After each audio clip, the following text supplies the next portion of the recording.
Welcome back everyone, and this time it's for UFC 297 Strickland vs PLESSIS.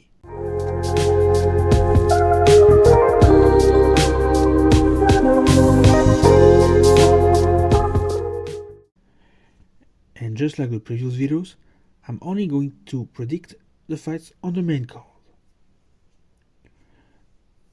But note that the card is really stacked. Just looking at some fights in the prelim and early prelim card, and yeah, just full of names that could have been on the main card. Oh, I rubbed the card. Anyway, the first fight of the main card takes place in the featherweight division, the men's featherweight division, and we've got 4th ranked Arnold Allen taking on 9th ranked and undefeated Movsar Evloev. I did not expect this fight to be scheduled at all, so it's a surprise. Still, this is going to be a great fight. It has all potential of being a great fight. Yet, I think Arnold Allen is going to have a advantage in terms of the value of opponents he faced.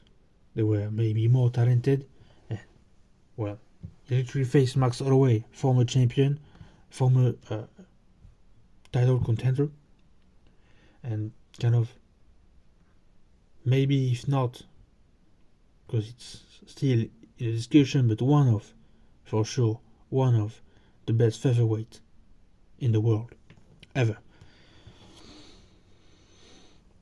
So Arnold Allen has an advantage in that regard, so I'm going to predict him to get the win by decision.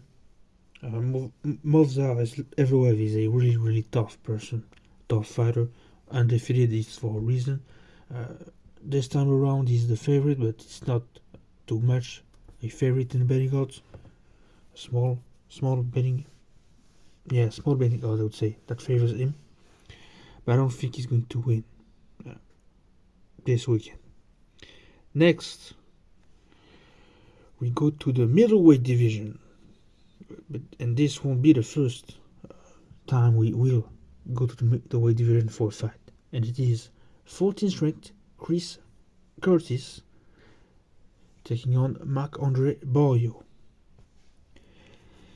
I really love the nickname of Chris Curtis, Action Man, the Action Man. Like, there's something fun about him without him intentionally saying something funny or just acting funny, just how he is. And this is not an insult, this is just a fact, or what I see when I look at him at the press conference, for example. Anyway, so for this one, Marc-Andre Barriault is on he's in his home, because it's in Canada, Toronto, that the UFC 297 is scheduled. So he's on his ground. So losing in front of these people would mean a lot, and I'm sure he's going to do everything he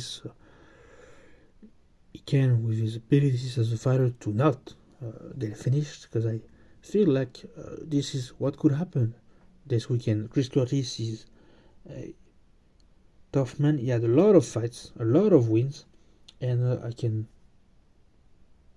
guess that another one wouldn't be a surprise. He's 14th ranked, so he faced really tough people. He's battle tested. Both are battle tested, but I think Chris Curtis has an edge on this one, and he's going to get the win, probably by TKO. Let's say 3rd round. I guess we have to see. Next, we go down to the 170 division, and we've got 13th ranked Neil Magny taking on Mike Mallott. Also, someone, well, that is Canadian, so from the country. Mike Mallott is going to get the win. This is not the first time I predict a card where Neil Magny fights, and the last time it was against Ian Gary, and unsurprisingly, Neil Magny lost. This time around, it's the same thing. I don't think he has what it takes to hang anymore in the top 15. Maybe against some up-and-comers or newcomers, but someone like Mike Mallott that really want the top 15, yeah, I don't think he has a chance. Neil Magny doesn't have a chance for this fight. So, Mike Mallott to get the win in front of his home crowd. I don't know, maybe by submission. Probably, yeah, second round or third round. Next, and we're actually at the co-main event, and it is in the women's bantamweight division, because it is for the vacant women's bantamweight title. We've got second ranked Raquel Pennington taking on third ranked Mayra Bueno Silva.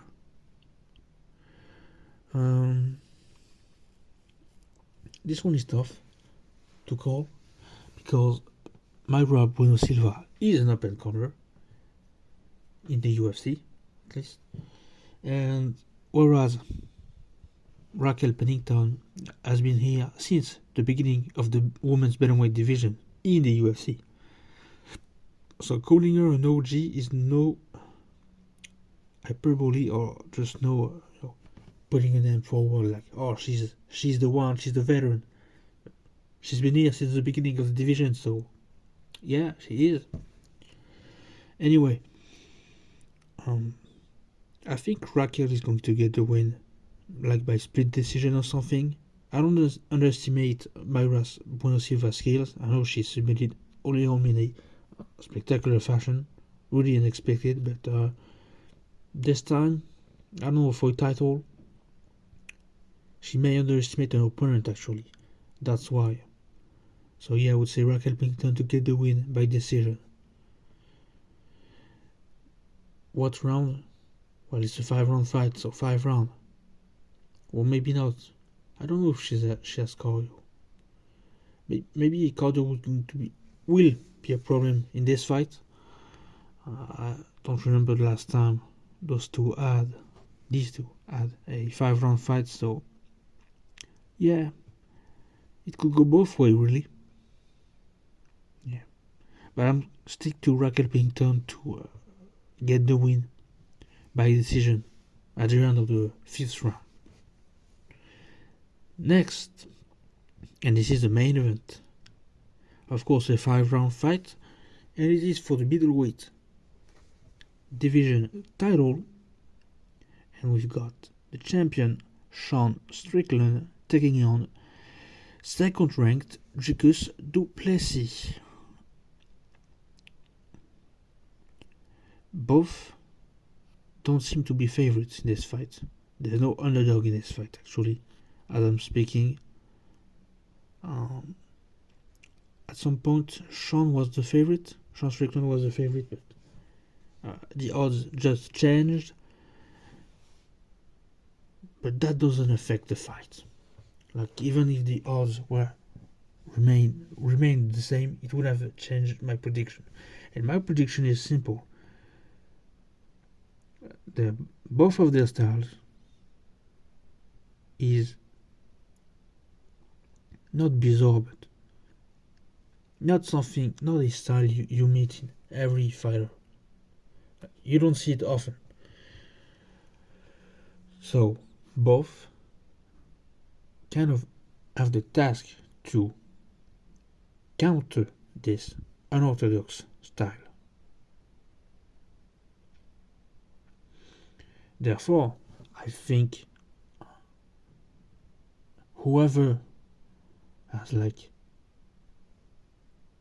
more opportunities to like kick, punch, whatever it is, a leg kick or a head kick, with his a jab, a hook, whatever it is, or a liver shot, whatever it is, whoever got the most opportunities would get the win. This is going to be a endurance, a stamina fight. I think really the longer it gets, it's logic, but the longer it gets, the harder it's going to be to stay, on your feet, conscious, and ready to fight. 5-round fight, I don't think it's going to end in 5 rounds. It cannot go to decision. Really, if it goes to decision, there's one of two things. One, it absolutely sucked because nobody attacked the other too much, or enough, sorry. Two, it was really a war like we had before, maybe not in the middleweight division, but in other divisions. There have been a 5-round fight that were completely wars. I mean, if you remember Robbie Lawler against Rory McDonald 2 in 2015, it was a war. Almost 5 rounds. My bad. But it can be a war. I hope it's a war this weekend, because this is why people are tuning in to see this fight. But going back to the prediction, ultimately, I would like Sean Strickland to win, but really, Dricus du Plessis has something more to prove, and as an advantage, I would say he doesn't have to defend the belt. It's easier to get the belt than to defend the belt. He's hungry, he was coming for the belt anyway, doesn't matter that it changed last minute. So, to me, Dricus du Plessis is going to get the win. Now, how is it going to be? I doubt it's going to be a submission. If it's a submission, then it is what it is. If it's a decision, I would be really surprised.